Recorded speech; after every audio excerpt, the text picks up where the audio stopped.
Hello friends, कैसे हैं आप लोग। मैं संदीप एक बार फिर से अपने इस YouTube channel the light of life classes में आपका हार्दिक स्वागत करता हूं। और आज जो मेरी डिस्कस के लिए ये वीडियो बन रही है, ये क्लास 10th उसके साइंस सब्जेक्ट उसका chapter number 12 magnetic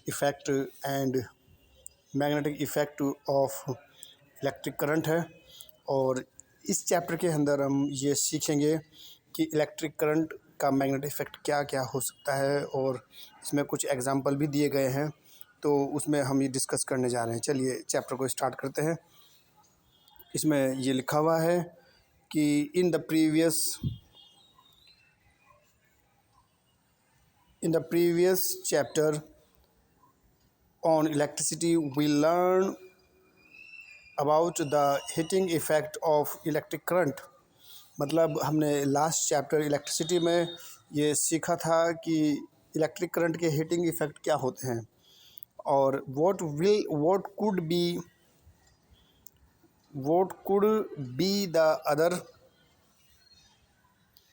effect of electric current. इसके अलावा इलेक्ट्रिक करंट के क्या इफ़ेक्ट हो सकते हैं। We know that the electric current carrying wire behaves like a magnet.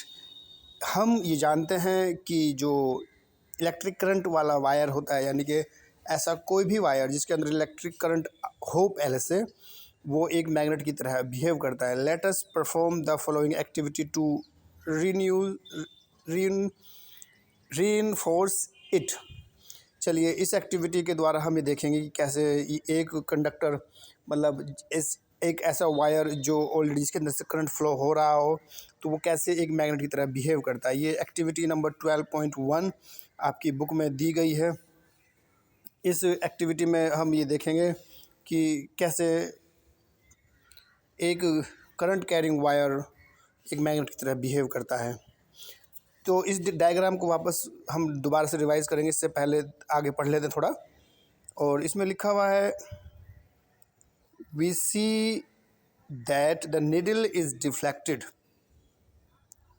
Vote मतलब हम ये देख सकते हैं कि इसमें एक निडल दी गई है, और वो निडल कुछ ये यहाँ पर रखी हुई है इस तरह से। वो निडल हमारी ये है, और ये निडल जब ये जो आपका वायर है, ये वाला जो वायर है आपका XY एक वायर है, और ये वायर जो है करंट कैरिंग है, इसके अंदर करंट है ऑलरेडी। और जब इसका बैटरी से संबंध कर देते हैं तो इसके अंदर जब करंट फ्लो होता है, तो करंट फ्लो होने की वजह से इसका एरिया, जैसे हम पढ़ चुके हैं कि कोई भी चीज़ जो जिसके अंदर से करंट फ्लो होता हो या मैग्नेट हो, तो मैग्नेट का एक एरिया होता है, ये हम पहले पढ़ चुके हैं। तो इसमें करंट आने की वजह से इसका एक एरिया बन जाएगा, और इसको हम इलेक्ट्रिक फील्ड बोलते हैं। तो जैसे ही ये कंपास जो आपकी निडल कंपास से जैसे ही ये इसके वायर के पास जाएगी, तो ये डिफ्लेक्ट हो जाएगी। ठीक है, ये डिफ्लेक्ट जो होगी हमारी, ये अभी तो यहाँ पे देखो, ये यहाँ पे थोड़ा तिरछा है, ये यहाँ पे तिरछी बनी, ये आपका जो है ना, ये तिरछी है यहाँ पर, ये तिरछा है यहाँ पर। इसका डायरेक्शन आप देख सकते हैं, ये गोल है, गोल में ये थोड़ा तिरछा बना हुआ है इस तरह से, ये देखिए। लेकिन अगर इसको आप देखें तो बिल्कुल सीधा होता है ये, और जब ये सीधा होता है तो हम ये देख सकते हैं कि ये डिफ्लेक्ट क्यों हुआ, क्योंकि इसके पास ये करंट कैरिंग वायर के पास ये ले जाई गई है, उसकी वजह से उसमें डिफ्लेक्शन हुआ है। तो इस एक्टिविटी में यही बताया गया है। ठीक है, अब इस एक्टिविटी के बाद क्या हमारा कंक्लूजन निकलता है वो डिस्कस करते हैं। ठीक है, चलिए। इसमें यहाँ पे लिखा हुआ है we see that the needle is deflected.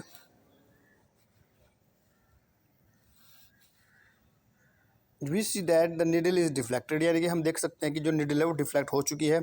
What does it mean? It means that the electric current through the copper wire has produce a magnetic effect.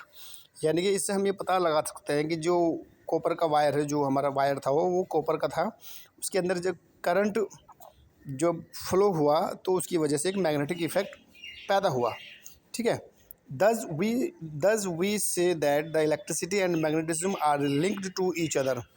यानी कि इस प्रकार से हम ये कह सकते हैं कि जो आपका इलेक्ट्रिक करंट है और मैग्नेटिज्म है जो आपका, ये दोनों से एक दूसरे से लिंक है, एक दूसरे से अटैच है, ठीक है, ये एक दूसरे की वजह से पैदा होते हैं, इसका मतलब ये है।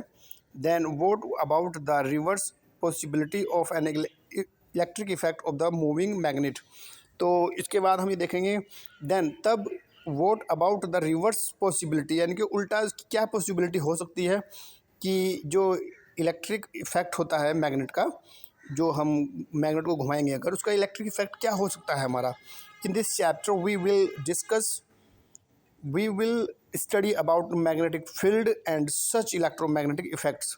यानी कि इसके बाद हम इस चैप्टर में ये पढ़ने वाले हैं कि इलेक्ट्रोमैग्नेटिक इफेक्ट कैसे, ऐसे मैग्नेटिक इफेक्ट जो होते हैं इलेक्ट्रोमैग्नेटिक इफेक्ट, वो उनके बारे में स्टडी करने वाले हैं।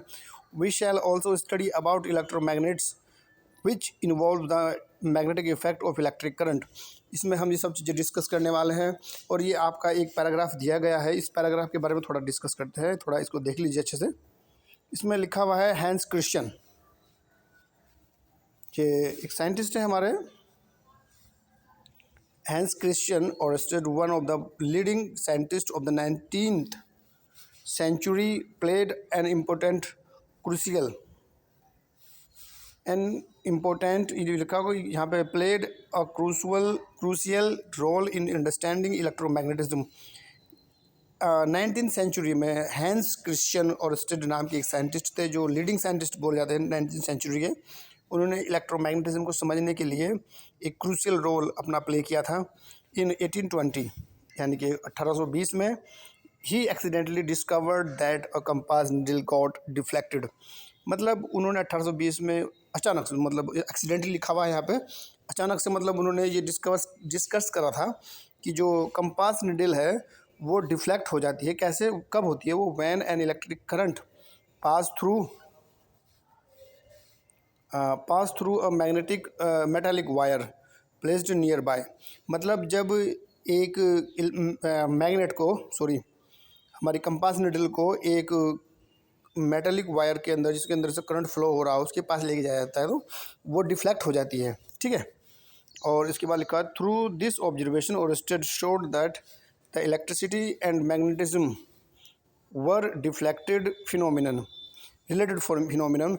मतलब ये जैसे ही वो एक वायर होता है जो मतलब करंट कैरिंग हो, और उसके पास जब कंपास नीडल को लेके जाया जाता है तो वो डिफ्लेक्ट हो जाता है। तो इस ऑब्जर्वेशन में उन्होंने ये बताया है कि ये जो इलेक्ट्रिक करंट होता है और मैग्नेटिज्म होता है, ये क्या है, ये रिलेटेड फिनोमिना है। ये लिखा हुआ है रिलेटेड फिनोमिना। रिलेटेड फिनोमिना का मीनिंग होता है कि जो एक दूसरे से संबंधित घटनाएं होती हैं, यानी कि एक के बगैर दूसरा ना हो पाए। ये यहाँ पे लिखा हुआ है आपका रिलेटेड फिनोमिनाज। तो इसमें लिखा हुआ है his research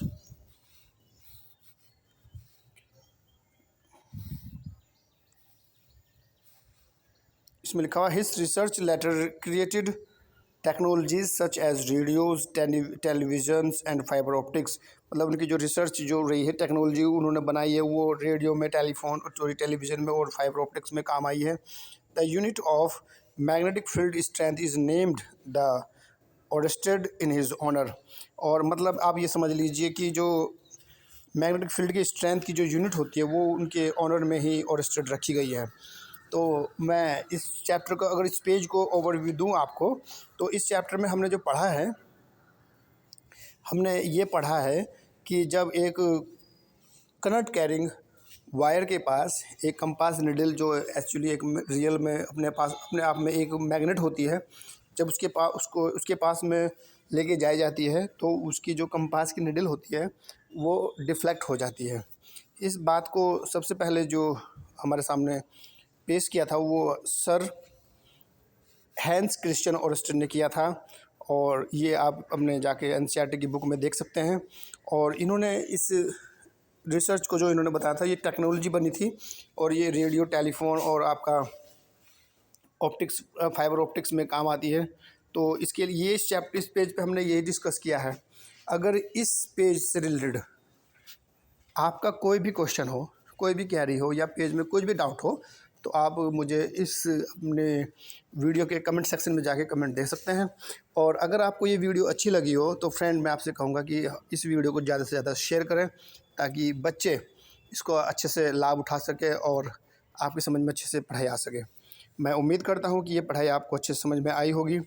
thank you very much.